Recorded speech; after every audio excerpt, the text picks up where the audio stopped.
માંથી એને મુક્ત કરીને ભક્તિ માર્ગનો એને ઉપદેશ આપીને અને એનો પોતે અંગીકાર કરે કે ભક્તિથી જે રહિત જે જીવો છે ભક્તિથી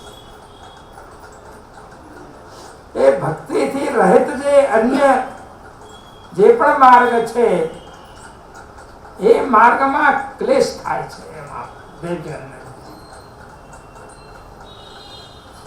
કેમ ક્લેશ થાય છે કે જેવી રીતે ડાંગરના છોડા જે છે એના છોતરા એને આપણે કૂટીએ અથવા એને આપણે એમાંથી કાંઈ કાઢવા માંગીએ તો એ ફોતરામાં કાંઈ પછી નીકળે નહીં કે ડાંગર તો નીકળી જાય પહેલા પછી ફોતરાઓને આપણે કૂટીએ તો એમાં કાંઈ નીકળે નહીં. એવી રીતે એનો કઈ ફલ મળતું નથી, નીકળતું નથી કાંઈ.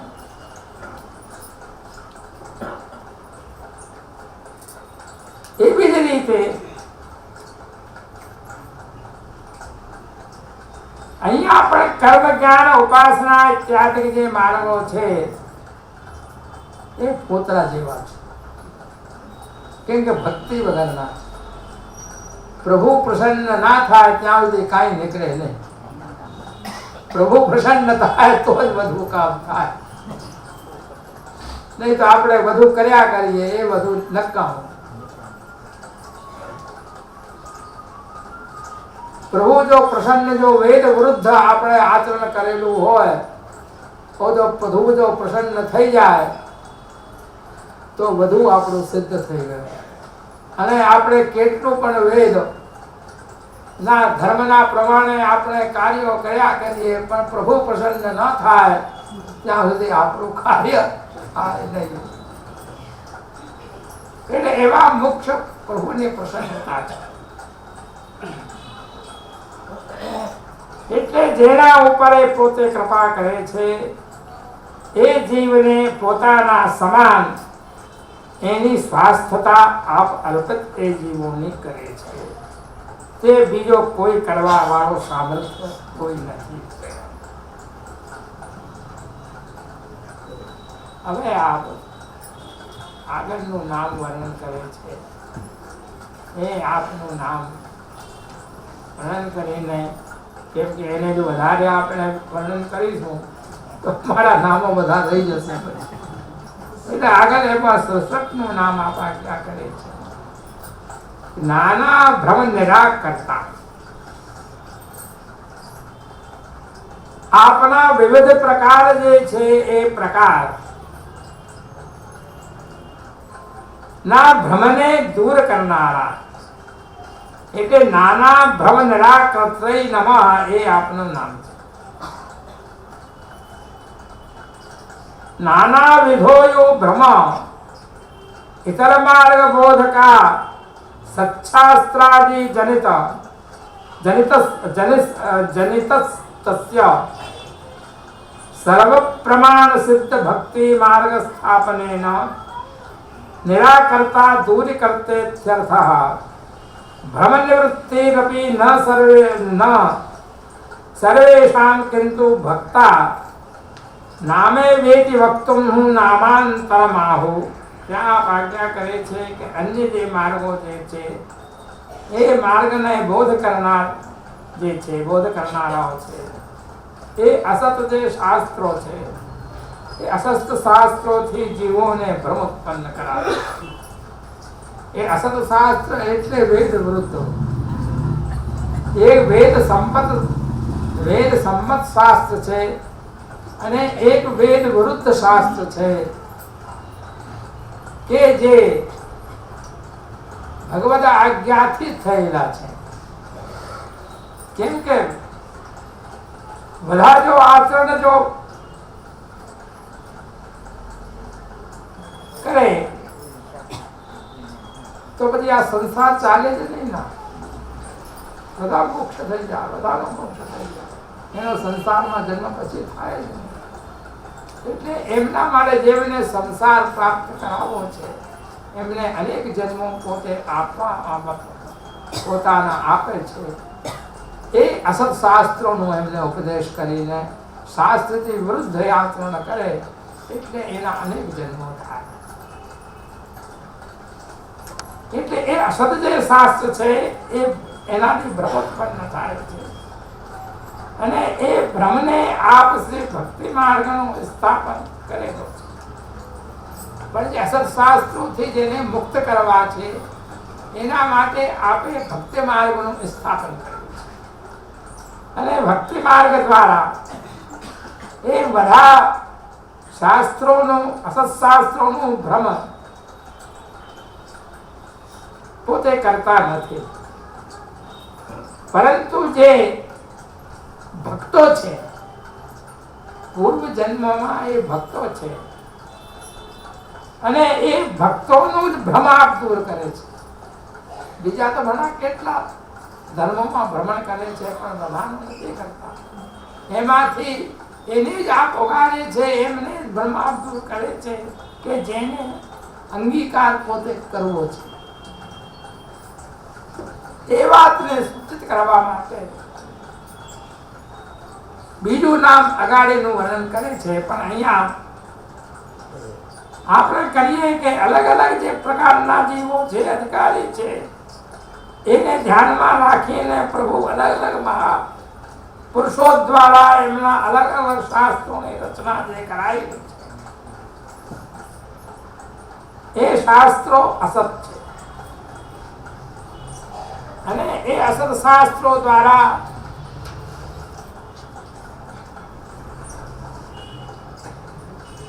એનું અધ્યયન કરીને સામાન્ય જે મનુષ્ય જો છે એ મનુષ્યની બુદ્ધિ જે છે એ ભ્રમિત થાય છે. એમના માટે આપે ભક્તિ માર્ગ અથવા પુષ્ટિ માર્ગનો પ્રકાશ જે આપે કર્યો છે તે અન્ય શાસ્ત્રો દ્વારા ઉત્પન્ન થયેલો ભ્રમ એને આપ દૂર કરે.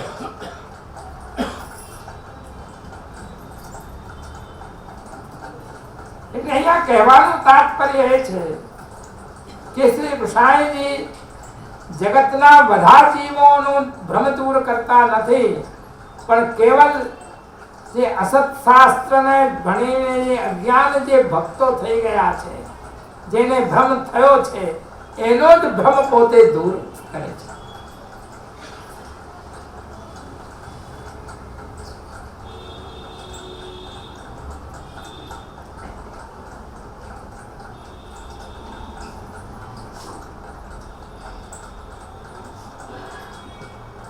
એ પ્રસંગ છે શ્રી કૃષ્ણજી છોકરાની ઘાટ ઉપર શ્રી નવનીત પ્રિયાજીના રાજભોગ ધરીને યમુનાજીના કિનારે સંધ્યાવંદન કરવા પધારે.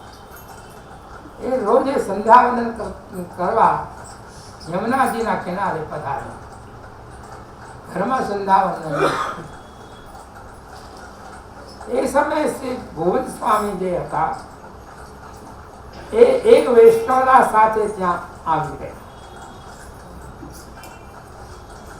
શ્રી કૃષ્ણજીને દર્શન એને કર્યા. દર્શન કરીને ગોવિંદ સ્વામીના મનમાં એમ વિચાર આવ્યો કે એ કોઈ કર્મકાંડી મહાપુરુષ જે સંધ્યાવંદન જે કરતા હતા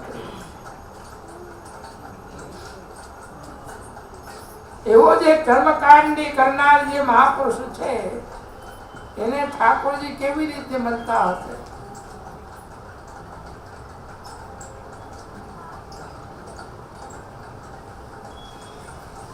ત્યારે આ ગોવિંદ સ્વામી ને એવો જે વિચાર આવ્યો અને એ વિચાર કરતા હતા ત્યારે આપે સંધ્યા તર્પણ કરીને આપે ગોવિંદ સ્વામી તરફ જોયું અને જોઈને કહીએ ગોવિંદ સ્વામી એનું નામ લીધું અને કહ્યું ગોવિંદદાસ તુમ કવાય.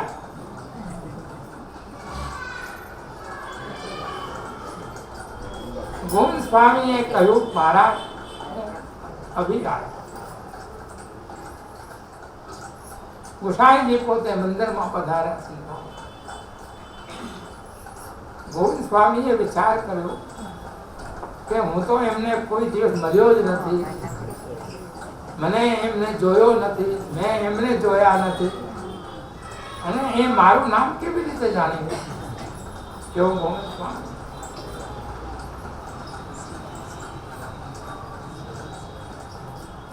ત્યારે ગોવિંદ સ્વામી મંદિરમાં ગયા,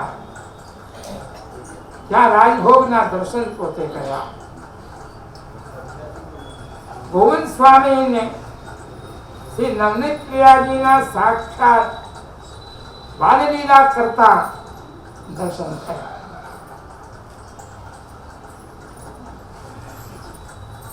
ત્યારે ગોવિંદ સ્વામીનું જે મનનું જે સંદેહ હતું કે કર્મકાંડ કરનારા જે છે એમને કેવી રીતે એમને પ્રભુની પ્રાપ્તિ થતી હશે, એ સંદેહ એમનો દૂર થયો અને હૃદયનો જે ભ્રમ જે હતો એમનો દૂર. એમને વિનંતી કરી કે મહારાજ आप कपट रूप धर के क्यों विराजते हैं? કે બીજાને બીજું રૂપ દેખાડો છો, અંદર કાંઈ બીજું છે, એ કપટ રૂપ આપ કેમ ધરતે? कपट रूप थी आप केम देखाओ छो? आपके यहाँ तो साक्षात प्रभु विराजे छे, फिर भी आप बाहर लोगों ने देखाड़वाने माटे कर्म आप करो छो. आपे आज्ञा करी गोविंददास, ये भक्ति मार्ग जे छे ये फलरूप छे, અને કર્મ માર્ગ જે વેદ માર્ગ જે છે એ ભક્તિ માર્ગની રક્ષા કરવાને માટે એની વાડ છે.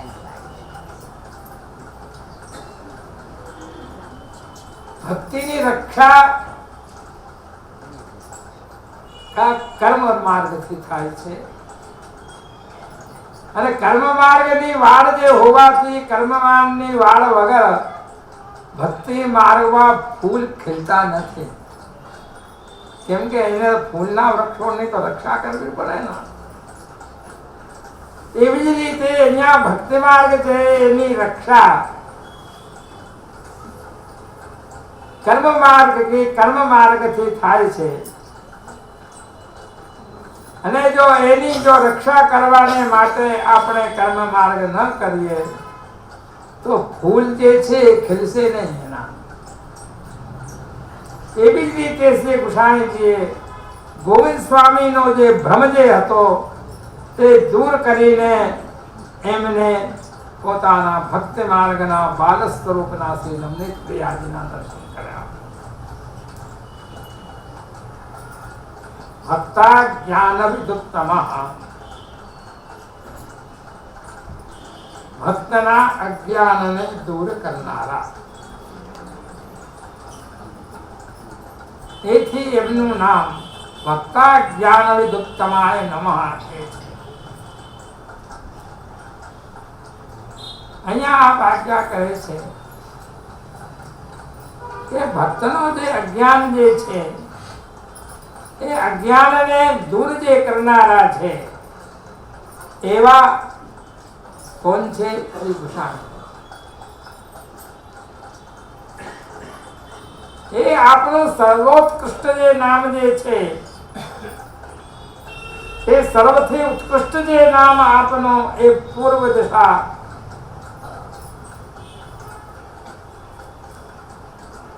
ના જે ભક્તો એ ભક્તનો અજ્ઞાન જે છે એને દૂર કરે છે.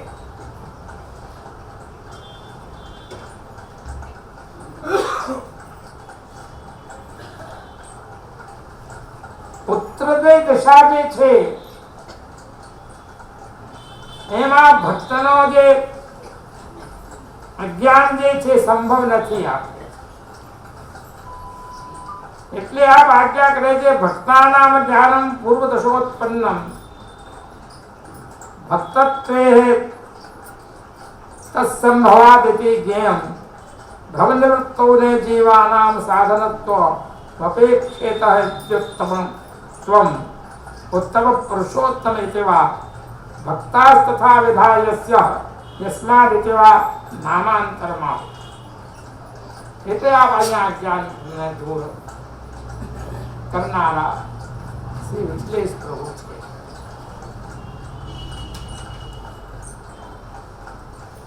એટલે એ અજ્ઞાન જે છે એ દૂર કરીને ભક્તને કોઈ પણ સાધનથી કોઈ પણ આપ અપેક્ષા રાખ્યા વિના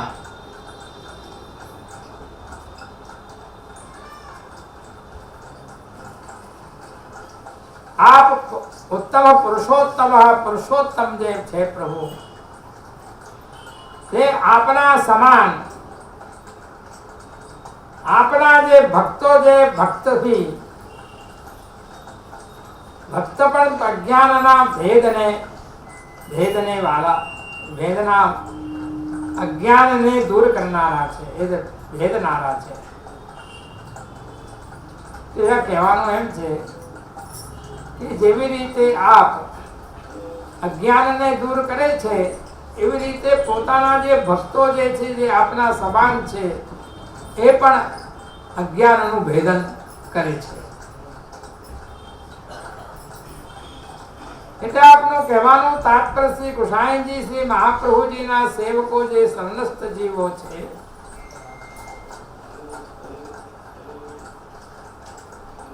એ શરણસ્થ જીવોનો અજ્ઞાન જે છે એ 3 પ્રકારનો છે અને એ 3 પ્રકારના અજ્ઞાનને આપ દૂર કરે છે.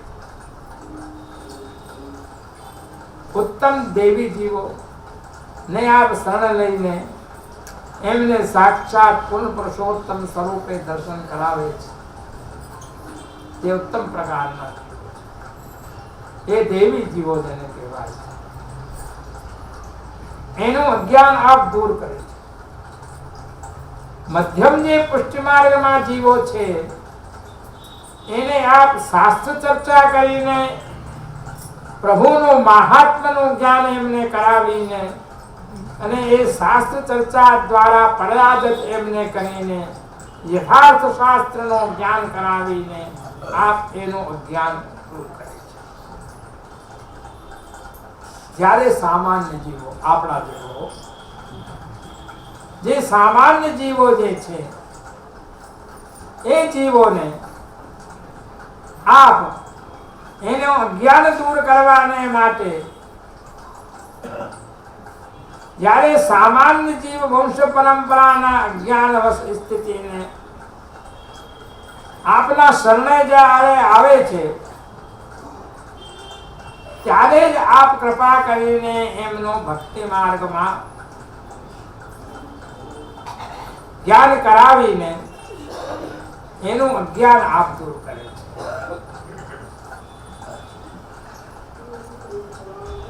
કેમ કે ભક્તિ માર્ગનું જે જ્ઞાન જે છે એ જ્ઞાન જીવ પોતાના કોઈ પણ સાધન દ્વારા કરી શકતા નથી. એ કેવળ શ્રી મહાપ્રભુજી અને શ્રી કૃષ્ણજીની કૃપા જેના ઉપર થાય અને જેના ઉપર કૃપા કરીને પોતાનું સ્વરૂપ જતાવે એ જ નો જ પોતે અજ્ઞાન દૂર એનું અજ્ઞાન દૂર થાય. એથી ભગવતીઓ ગાય છે કે જોનો હરે આપન પે ન જણાવે, કે જ્યાં સુધી પ્રભુ ભગવાન પોતાનું સ્વરૂપ જ્યાં સુધી પોતાનું જણાવતા નથી તોનો વેદ માર્ગનો સિદ્ધાંત પઢે સુને નહીં આવે. કે જ્યાં સુધી ભગવત કૃપા ન થાય અને પોતાનો માર્ગ એ પોતાના સિદ્ધાંતને ન જણાવે ત્યાં સુધી વેદ માર્ગનો સિદ્ધાંત પઢવાથી અથવા સુનવાથી આવતો નથી. શ્રી ગુસાઈજીએ તો પોતાના સ્વયં ભક્તો ઉપર કૃપા કરીને એમનું અજ્ઞાન આપે દૂર કર્યો અને એમને જ્ઞાન પ્રાપ્ત કરાવ્યો. પરંતુ એમના જે ભક્તો જે છે તે ભક્તોમાં પણ એવું સામર્થ્ય રહેલું છે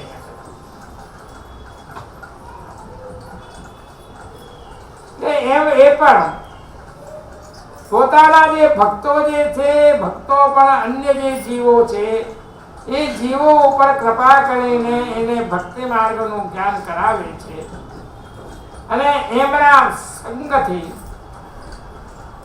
ઘણા જીવોનો વૈષ્ણવ બનેલા છે. જેવી રીતે ચાચા હરવંશજીના સંબંધથી અનેક જીવોનો અંગીકાર થયો છે.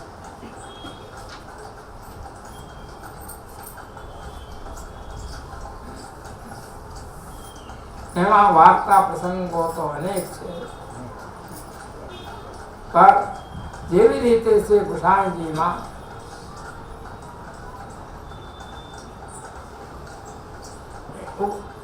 ઉપદેશ કરીને એને અજ્ઞાન દૂર કરે છે, એવી જ રીતે એમના ભક્તો જે છે એ પણ ઉપદેશ કરીને પોતાનું અજ્ઞાન દૂર જીવન કરે છે.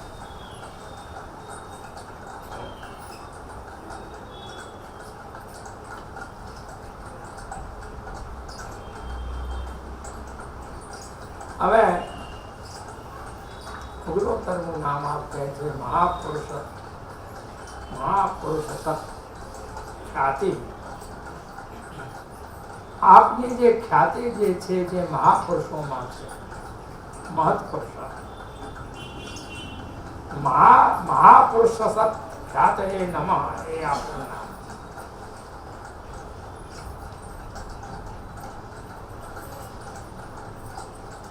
હા, દેવગ્રંથની આજ્ઞા કરે છે મહાપુરુષેષુ મહસ્તો સતી વર્તમાના ખ્યાતિ.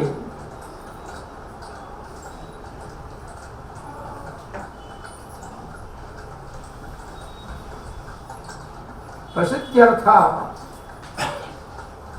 યસ્ય સ તથા મહાપુરુષાણામ સતી સમીચીના ખ્યાત્ર યસ્માદિતિવા તેભ્યઃ સતી સમીચીના સા યસ્યેતિવા તેષાં ભગવદીયત્વેન ખ્યાતિરસ્ય ભગવત્વેનેતિ ભાવઃ. અહીંયા આપ આજ્ઞા કરે છે કે આપની ખ્યાતિ જે છે તે